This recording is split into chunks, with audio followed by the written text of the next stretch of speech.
When Sarah and her husband moved into Maplewood Estates, it felt like the start of a long-awaited peace. The neighborhood was quiet, tree-lined, and filled with homes that looked nearly identical: beige walls, manicured lawns, and identical mailboxes lined up like soldiers. It was the kind of community that promised order and stability, the kind that boasted about safety and standards. For Sarah, it wasn't the pristine lawns or the clean sidewalks that won her heart. It was the backyard. A wide, open patch of earth that stretched out beneath the morning sun. After years of apartment living, she finally had space to plant life, to grow something beautiful with her own hands. The first spring came with her newfound joy. She spent her days digging, seeding, watering, and nurturing. Soon, color began to bloom where dull grass once lay. Rows of lavender and marigolds swayed in the breeze, and a small patch of vegetables thrived quietly along the fence line. Every morning, Sarah would stand barefoot in the dirt, breathing in the scent of fresh soil and feeling her heart settle. But peace, as she would soon learn, doesn't last long in neighborhoods like Maplewood Estates. The first letter came folded neatly inside her mailbox, a pale beige envelope marked with the HOA seal. The words were polite but stern. "Your property is in violation of landscaping guidelines. Immediate correction is required." Sarah had laughed at first. There had to be some mistake. Her garden wasn't cluttered or wild, it was alive. But as she reread the notice, she noticed the clause cited, "Unauthorized alterations to front, facing property visible from the street." The garden wasn't just in her backyard anymore. Over time, the flowers had crept forward, wrapping gently along the sides of the house, where anyone walking by could see. In a community where uniformity was law, individuality was rebellion. She ignored the first warning, believing reason would prevail. Weeks passed, and she continued tending to her flowers. But soon, another envelope arrived, this time with sharper words. "Failure to comply will result in a fine." The tone of the letters changed as the months went by. What began as a polite reminder transformed into a series of escalating threats. The HOA claimed her garden disrupted neighborhood cohesion. They cited bylaws, photographs, and official meeting notes. They called her yard unsightly. They said it lowered property values. And then, one morning, the letter that would ignite the war arrived. Notice of fine $10,000 for continued violation of community landscaping standards. $10,000 for flowers. Sarah felt her stomach twist. This wasn't about rules anymore. It was about control. She knew who was behind it too. The HOA president, Martha Caldwell, a woman whose obsession with perfection had turned Maplewood Estates into a kingdom of fear. Martha had reigned for over a decade, crushing anyone who dared to stand out. Residents whispered about her quietly, but no one dared to challenge her. Until now. At first, Sarah considered complying. It would have been easier to pull up the flowers, reseed the lawn, and blend into the sameness. But every time she looked at her garden, at the bees hovering above the blossoms, at the life she had built from scratch, she couldn't do it. So, she decided to fight. She began by reading every line of the HOA's bylaws. Night after night, she sat at her dining table surrounded by stacks of papers, legal documents, and old community records. The more she read, the more she realized something strange. The HOA had no legal authority to impose fines of that size without a formal hearing. Buried deep in an old amendment was a clause stating that any financial penalties above $2,500 required a vote from the community. A vote that had never taken place. And that wasn't the only thing she found. Several financial statements were missing. Budgets from prior years didn't match the OA's public records. It was subtle, but the numbers told a story, one of money disappearing quietly month after month. The garden fine wasn't just personal. It was a cover-up. From that moment, Sarah's resolve hardened. If the HOA wanted a fight, she would give them one. But she would do it by their own rules. She started documenting everything: letters, emails, photos, timestamps. She recorded every conversation with HOA members. She took pictures of every inch of her property. And then, she began speaking to her neighbors. Cautiously, quietly, finding others who had suffered under the HOA's control. Some had been fined for leaving Christmas lights up a day too long. Others for having mismatched curtains.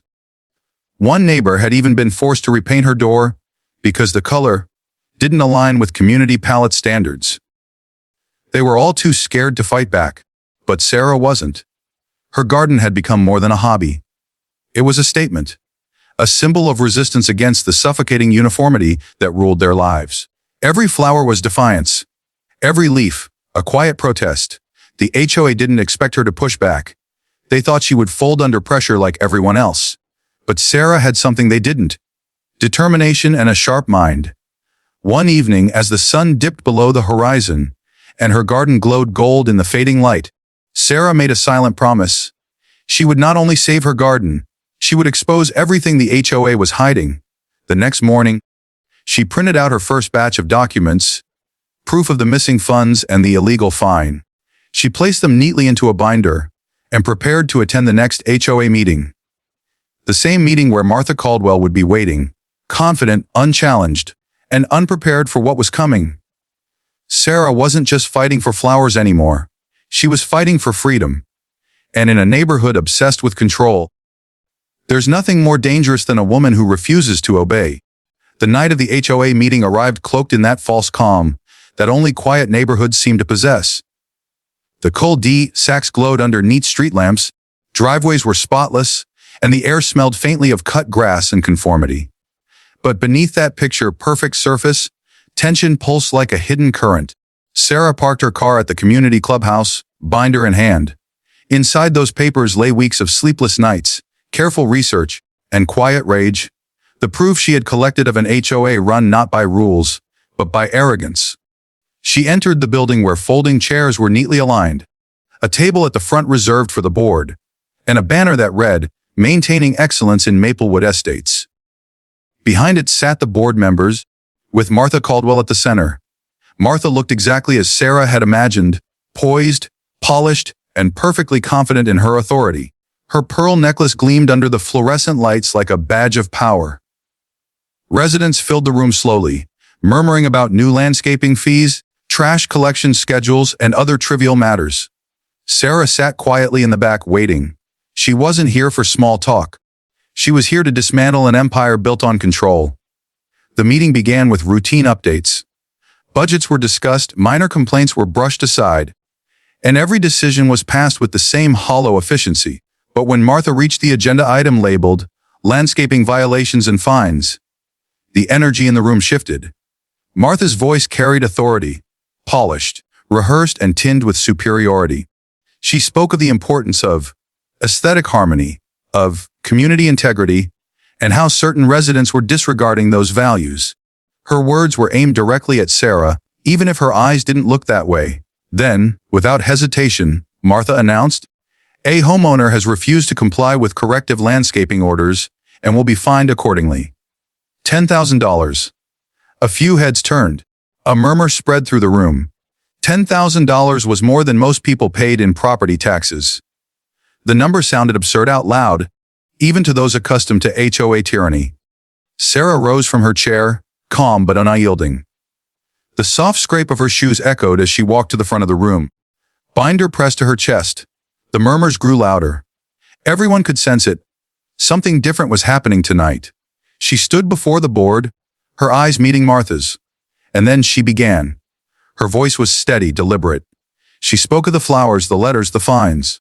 She recounted every detail without emotion, letting the facts speak for themselves. She quoted the bylaws directly.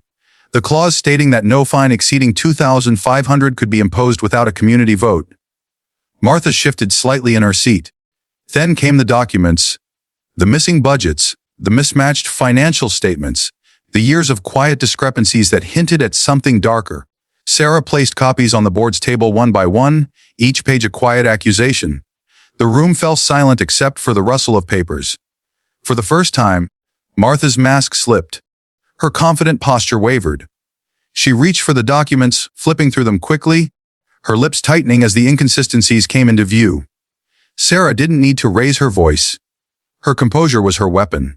Every number, every missing receipt, every unexplained transaction was a blade cutting through the illusion of control the board had maintained for years. The other board members exchanged uneasy glances. A few residents began whispering among themselves. The tension that had been buried under fear began to surface. Curiosity, anger, doubt.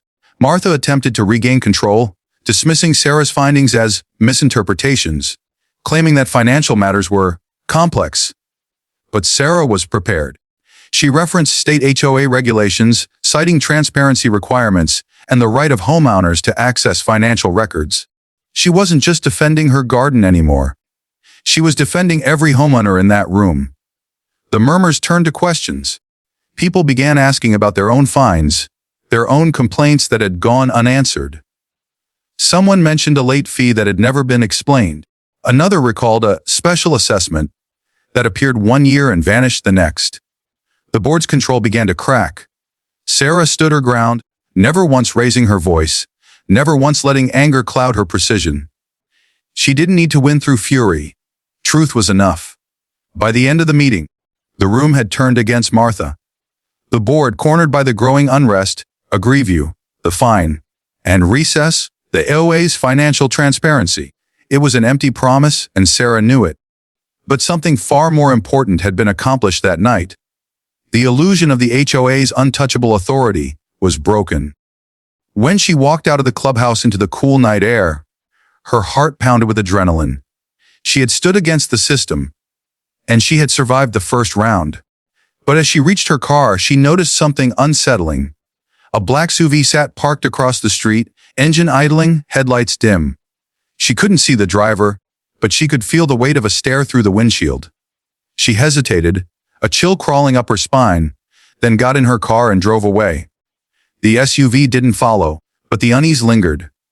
The next morning, a new letter was waiting in her mailbox. It wasn't from the HOA. There was no seal, no return address. Just a single sheet of paper inside. On it were 5 words, typed in block letters. "You should have stayed quiet." Sarah read it twice, her pulse quickening. Someone was angry, someone was afraid, but fear wasn't going to stop her now. That note was proof that she had hit a nerve, that she was getting close to something the HOA desperately wanted to hide. And deep down, she knew the battle had only just begun. The morning sun rose over Maplewood Estates, spilling light across Sarah's blooming garden, but the beauty that once filled her with peace now felt shadowed by unease. The flowers swayed gently in the breeze, yet behind their soft colors lay a quiet tension.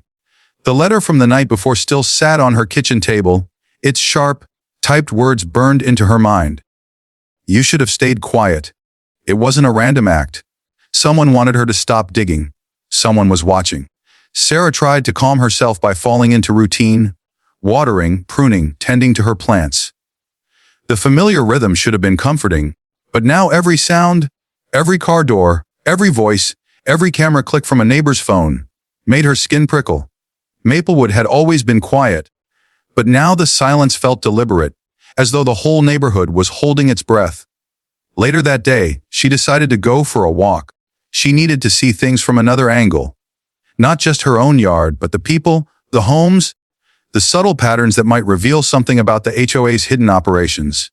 As she passed through the cul-de-sacs, she noticed how carefully everyone avoided eye contact. Curtains fluttered shut as she walked by. Lawns were immaculate but lifeless. It was as if the whole neighborhood had been trained to fear standing out. Sarah realized that what she had thought of as neatness was really submission, a quiet obedience to power. Then, as she turned a corner near the HOA office shed, something caught her eye, a small pile of documents spilling from a trash bin. Normally the bins were locked tight, but someone had left this one slightly open.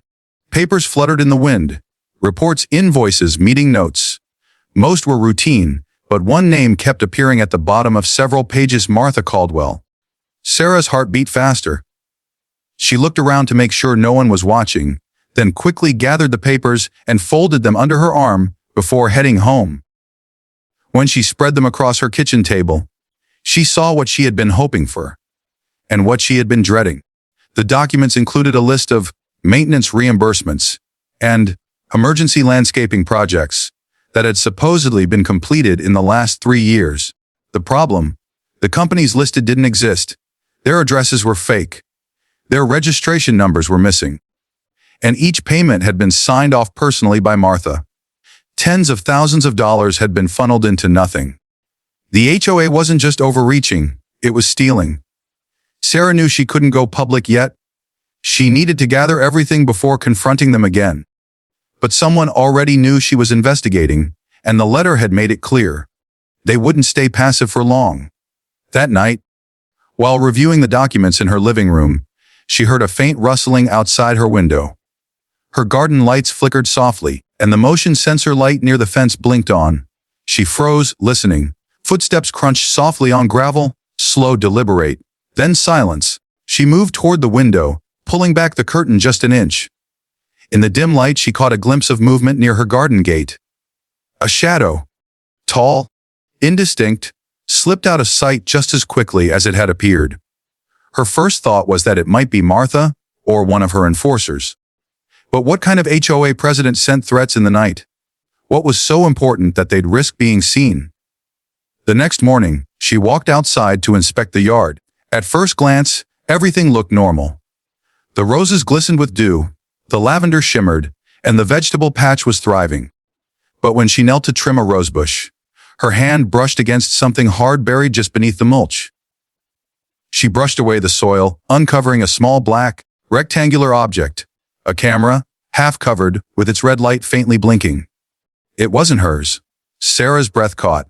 She looked around the fence line, and her stomach twisted as she spotted another one, hidden behind a planter near the path. Someone had installed multiple cameras, pointing directly into her yard. Panic battled anger inside her chest. She removed the devices carefully, one by one, gloves on, careful not to damage the evidence. There were 4 in total, each small, discreet, and perfectly positioned to monitor her movements. Whoever had placed them wanted to see everything she did. By midday, she had calmed enough to think clearly. She drove to a small tech store outside the community, pretending to be curious about home surveillance systems. The clerk recognized the camera model immediately. A brand sold almost exclusively through commercial accounts to property management firms and HOA contractors. It all connected. Martha's control wasn't just political. It was surveillance-based. The HOA wasn't enforcing order, it was spying. That night, Sarah backed up the footage from the devices to her computer. To her surprise, most of the recordings were empty frames. Garden shadows, the occasional passing bird. But near the end of one clip, a figure appeared. The quality was grainy, but she could make out a familiar outline. The short, stocky build, the silver hair pulled into a tight bun. Martha. She was in Sarah's yard, at night. The reality of it hit like a wave. The note hadn't been an idle threat. The HOA had crossed the line from harassment into violation, and possibly crime. But fear didn't consume her this time. It sharpened her. The more they pushed, the more she saw how fragile their power really was. Everything they did was based on intimidation, the illusion that resistance was useless. But illusions can be broken. Over the next few days, Sarah started preparing her counterattack. She compiled the financial evidence, the photos, the recordings, and every HOA letter she had received. She arranged them into a timeline that revealed a pattern. How the board created false violations to justify inflated fines. How those fines covered the maintenance payments that funneled into fake companies, and how Martha signed every approval. She began reaching out quietly to the neighbors who had shown concern after the meeting. Many were still afraid, but a few agreed to talk. One older resident admitted that years ago, he had asked to review HOA financial records, but had been denied access. Another confessed she'd been fined for landscaping violations on property that wasn't even hers. They all shared the same fear, that challenging the HOA would mean losing their peace, their homes, their safety. But when Sarah showed them the hidden cameras, the tone shifted. Fear turned into outrage. Something in the neighborhood was beginning to awaken. That night, Sarah returned to her garden once more. The breeze carried the scent of roses and the faint hum of crickets. She knelt in the dirt, brushing her hand across the petals, feeling the calm before the storm. The HOA had taken this too far. The flowers she had planted with love had now become witnesses, silent keepers of secrets that would soon destroy the people who tried to bury her beneath their rules. As the moonlight settled across the garden, Sarah whispered her next plan in her mind, a public confrontation. She was done playing defense. The next HOA meeting would not end with another hollow promise. It would end with exposure. The days leading up to the next HOA meeting felt like the tense pause before a thunderstorm. Maplewood Estates went on with its routines. Sprinklers ticking at sunrise, lawnmowers humming on weekends, neighbors waving politely while glancing away too quickly. But beneath the tidy smiles, a quiet shift was happening. Rumors had begun to ripple through the streets. Whispers about missing money, secret cameras. The flower lady, who stood up to the board, Sarah, could feel the change. It was in the way people greeted her now, cautious, curious, sometimes even grateful. She wasn't just the woman with the garden anymore. She had become a symbol of defiance in a place where obedience had ruled for years. Still, she knew how fragile this momentum was. Fear was powerful, and Martha Caldwell had spent over a decade perfecting its use. The upcoming meeting wasn't just another confrontation. It was the moment the illusion would shatter. Either Sarah would prove everything she'd uncovered, or she'd be crushed under the full weight of the HOA's influence. In the days before the meeting, she worked tirelessly. She organized her evidence into binders and digital copies. She printed the financial documents, labeled each transaction, and cross-referenced them with the fake companies Martha had created. She even compiled the camera footage, each clip time-stamped and clear enough to identify the figure who had trespassed on her property. It wasn't just an argument she was building. It was a case. By the morning of the meeting, Sarah hadn't slept in nearly 2 nights. The adrenaline had replaced rest. Her small dining table looked like a command center. Papers, sticky notes, USB drives, and a single flash drive labeled Final Proof. The meeting was scheduled for 7 p.m. at the clubhouse. She arrived early. The parking lot was already half full. More cars than usual, more residents than she had ever seen attend a session before. The story had spread faster than she'd imagined. When she stepped inside, the energy was electric. People whispered in corners, clutching their own copies of HOA letters and fines. For years they had felt powerless, but now there was a spark of unity. At the front, the board sat in its usual row, Martha at the center flanked by her allies. But even from a distance, Sarah could see something different in her expression. Gone was the effortless confidence.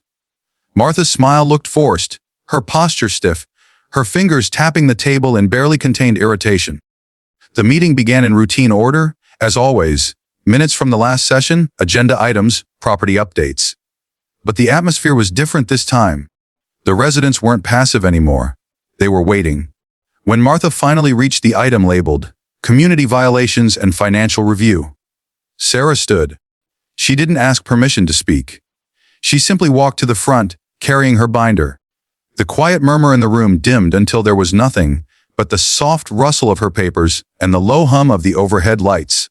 She began calmly, presenting her findings the same way she had rehearsed. Each statement was clear, each number precise. She showed how the fines were inflated beyond legal limits, how the funds were diverted to shell companies, and how those companies led back, directly, to accounts linked to Martha Caldwell. A few gasps rippled through the crowd. People leaned forward, reading along as Sarah handed out printed copies of the records.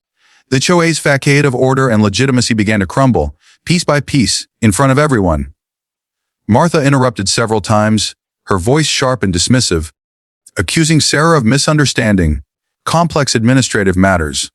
But Sarah was ready for every interruption.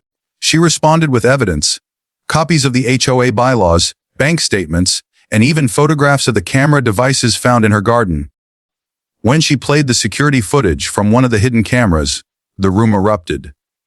The grainy clip showed the unmistakable figure of Martha in Sarah's yard, adjusting one of the camera units. The image flickered across the screen, freezing the moment for everyone to see. The silence that followed was suffocating. Martha's expression hardened. Her hands trembled slightly as she reached for the microphone. She began to speak, words layered with denial, excuses, and blame. But the audience had already shifted. The residents were no longer listening to their president. They were looking at one another, realizing how deep the manipulation had run. Questions came flooding from every side. Where did their fees go? Why were the fines so arbitrary? Who authorized surveillance on private property? The board tried to regain control, but it was useless. The order that had kept Maplewood submissive for years was collapsing under the weight of truth. Sarah stood quietly through it all, letting the residents take over. This was what she had wanted, for people to see what she had seen. Within minutes, a motion was proposed from the floor, a demand for a vote of no confidence against the current HOA board. Normally, Martha would have shut it down, citing procedure, but the residents had learned too much. They knew the bylaws now. They knew their rights. The vote was unanimous. In that moment, the reign of Martha Caldwell ended. The woman who had controlled every lawn color, every fence height, every flower planted in Maplewood Estates, the self-proclaimed queen of uniformity, was dethroned by the very people she had ruled over. Sarah didn't smile. Victory felt heavier than she expected. The relief was tempered by exhaustion, and beneath it all was a strange hollowness. The battle had been won, but the war had taken its toll. As the meeting dissolved into murmurs and celebration, she stepped outside into the cool night air. The sky was clear, stars scattered like fragments of something ancient and calm. For the first time in months, she felt the tension in her shoulders begin to ease. But even as she stood there, breathing in the silence, a thought pressed against the edge of her relief. Exposing Martha was only part of it. The money that had vanished didn't begin or end with her. There were other names on those documents, other signatures, other accounts. And as Sarah watched the lights of the clubhouse fade behind her, she realized something unsettling. Martha had not acted alone. The deeper truth, the real secret behind the HOA's corruption, was still buried somewhere beneath Maplewood's polished streets. And now that the queen had fallen, whatever remained in the shadows would soon start to move. The morning after the meeting felt strangely quiet. The usual whir of sprinklers, the soft chatter of neighbors, even the chirping birds seemed hesitant, as though the entire neighborhood was adjusting to the absence of something heavy, the authority that had ruled them for so long. Martha Caldwell was gone. The board had voted her out officially, pending investigation. For the first time in years, Maplewood Estates was free from her control. And yet, as Sarah stood by her window looking out at the street, she felt no sense of completion. The victory was real, but it wasn't clean. She could still feel it, the pulse of something hidden beneath the surface. The financial records she'd found hadn't ended with Martha's signature.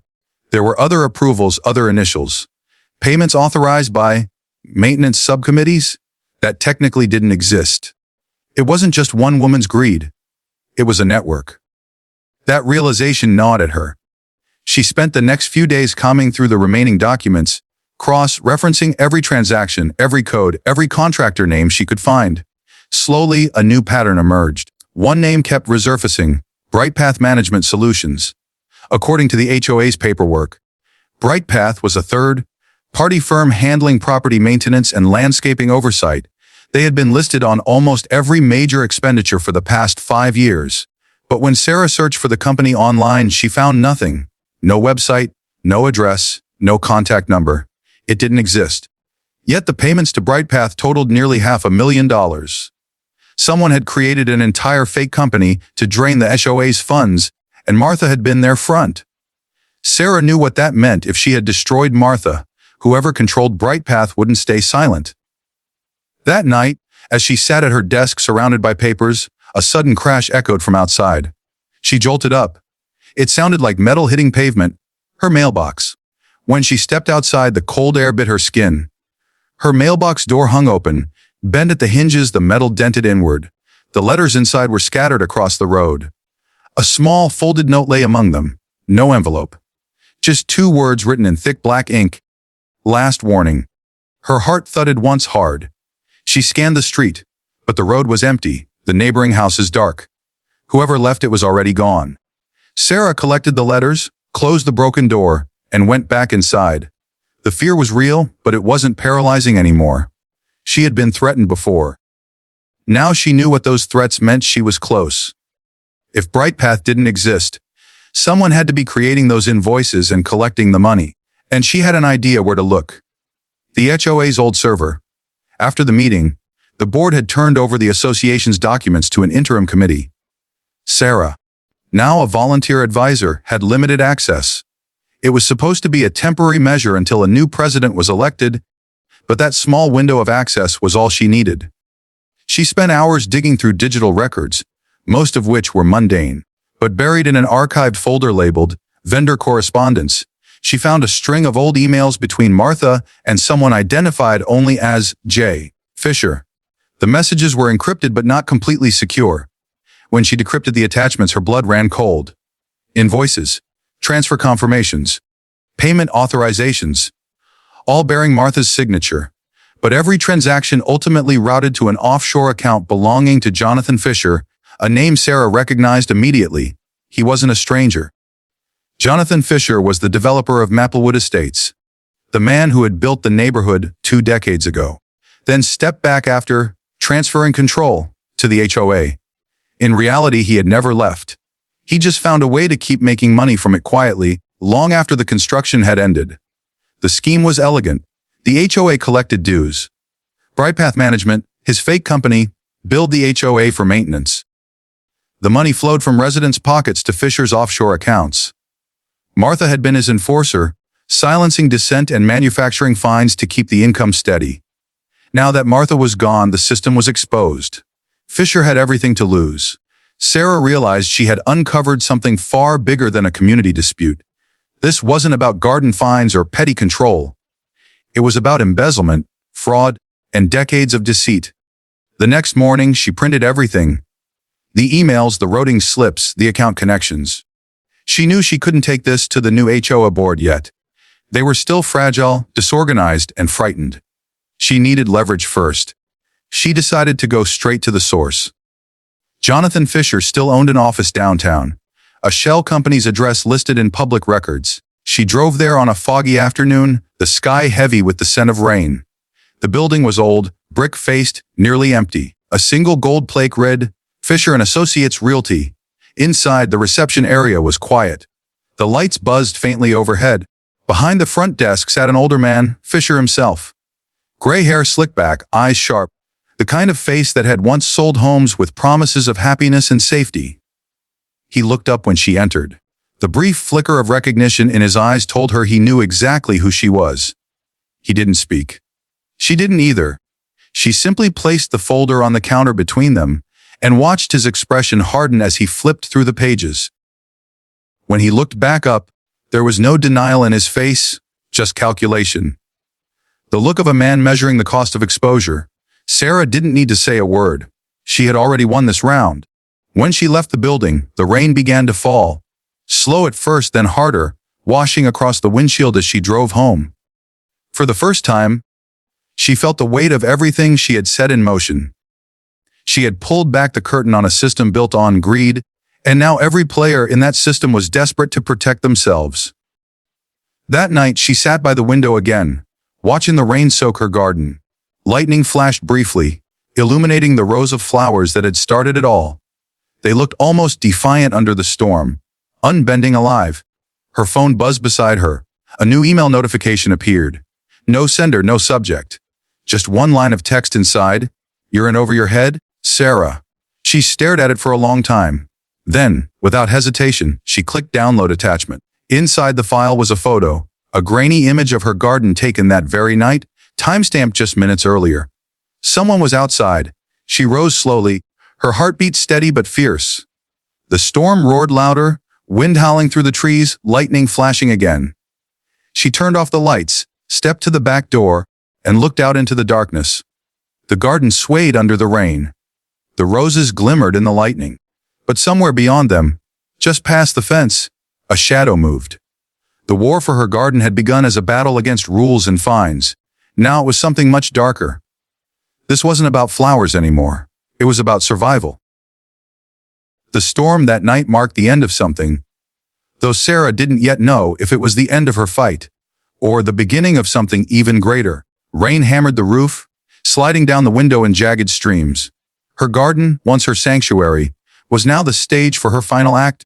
The shadow she saw outside never approached. It lingered by the fence for a moment, a faint outline against the lightning, then disappeared into the darkness. But the message was clear: they were watching her.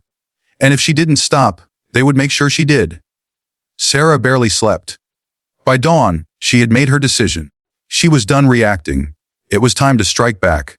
The evidence she had gathered was irrefutable: fraudulent transactions, falsified vendor records, embezzled HOA funds, and proof of direct involvement from Jonathan Fisher. But she knew that handing it to the local police wouldn't be enough. People like Fisher had influence, money, connections, lawyers who could twist any truth into dust. She needed to make it public, undeniable, and loud enough that no one could bury it. She began to plan carefully. First, she reached out to the residents of Maplewood. Not through the board, not through official channels, but directly. Anonymous emails, printed notes slipped into mailboxes, and whispered conversations at doorsteps. She told them everything: how their dues had been stolen, how the maintenance firm, Brightpath, was a sham, how the late-night meetings and endless fines were part of a long con. At first, she expected disbelief, but instead, she found quiet rage. The kind that grows in silence until someone gives it a voice. Neighbors who had once feared Martha now stood behind Sarah. They wanted answers. They wanted justice. Within days, Maplewood buzzed like a hive disturbed. Homeowners demanded an emergency meeting. The interim board hesitated, then relented. It was set for Saturday, one final gathering in the same hall where Martha had once ruled over them like a queen. That week, Sarah prepared her case like a soldier preparing for war. Every document was scanned and backed up.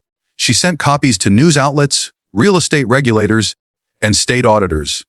Even if she disappeared, the truth would still surface. But as the days passed, the sense of being watched grew heavier. Unmarked cars parked briefly by her curb, then drove off when she looked. Lights flickered in her backyard at night. Once, she found her garden gate ajar, a single rose cut cleanly from its stem and left on her porch. It was intimidation, pure and simple. But instead of breaking her, it strengthened her resolve. When Saturday came, the sky was eerily calm. The rain had stopped, leaving the air damp and heavy. Sarah arrived at the community center early, carrying her folder of evidence. The room filled quickly. Neighbors, reporters, even a few officials from the county's housing department. The buzz of tension filled the air like static. Then Jonathan Fisher arrived. He walked in with the confidence of a man who believed he could still control the narrative. His tailored suit, calm smile, and slow stride reminded everyone why they'd once trusted him. He took a seat in the front, crossing his legs. Pretending this was a misunderstanding, Sarah stepped forward. Without preamble, she began projecting documents onto the screen. Bank transfers, contractor payments, HOA records cross-referenced with shell accounts. One by one, she built the story from the ground up. The room fell silent as she spoke, the quiet broken only by the faint hum of the projector. When she displayed the email correspondence between Fisher and Martha, a low murmur rippled through the crowd. His composure faltered. For the first time, he looked cornered. Sarah's final slide showed the offshore accounts, the exact routing numbers that led to Fisher's company. Then she turned to face him. "This," she said, her voice steady, "is where your bright path ends." Fisher didn't respond. He simply stood, adjusted his tie, and walked toward the exit. But before he could leave, two men from the county housing fraud division stepped forward. They blocked his path, quietly showing him a warrant. The silence broke into gasps. Cameras flashed. Fisher's face hardened, but there was no escape. As he was escorted out, he turned once, his eyes locking on Sarah, not in hatred, but in the stunned recognition of defeat. It was over. The meeting dissolved into chaos. Reporters questioning residents, board members whispering frantically, neighbors thanking Sarah as if she had saved them all. But she didn't stay for the noise. She slipped out quietly, walking home through the still, damp streets. When she reached her house, the morning sun had broken through the clouds. It painted her garden in soft gold, every petal glistening with dew. The roses, once the reason for her fines, her humiliation, her fight, now stood as symbols of her defiance. For the first time in months, she felt peace. Days later, the news spread beyond Maplewood. Local papers ran headlines about the HOA corruption scandal, exposing decades of financial exploitation. Jonathan